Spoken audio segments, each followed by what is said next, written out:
Willkommen zur Sisters Bart Modern, Teil Nummer 4. Der Oberlippenbart kurz getragen unter der Nase. Wie wir hier ansatzweise sehen können, wird dieser Bart ausschließlich unter den Nagelflügeln oder den Nasenflügeln getragen und an den Seiten abrasiert. Ansonsten hat der vorwiegend deutsche Mann ein klar rasiertes Gesicht mit einem Babypopo-gleichen Anglitzer. Dieser Bart wurde überwiegend getragen in den Jahren 1933 bis 1945 von jedem guten deutschen Mann.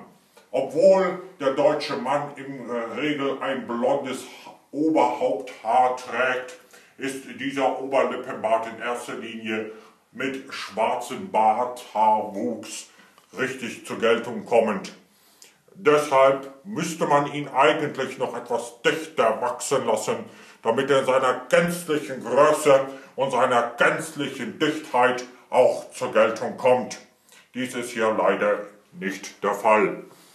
Wie wir sehen können, ist das ein wirklich sehr schönes Exemplar, das jedes Männergesicht sofort attraktiver und wesentlich schöner gestaltet.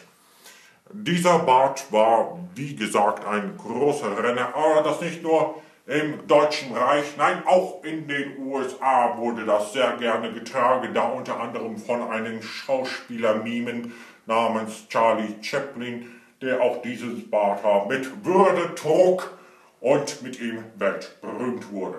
Ich weiß nicht, warum dieses Bartsymbol auch seit dem Jahr 1945 fast gänzlich von der Öffentlichkeit verschwunden ist. Ich wollte nochmal daran erinnern, an den guten jungen deutschen Mann und dem europäischen Mann, sich manchmal wieder dieser Frisur anzudienen, damit diese Frisur endlich wieder die Würdigung erhält, die sie verdient.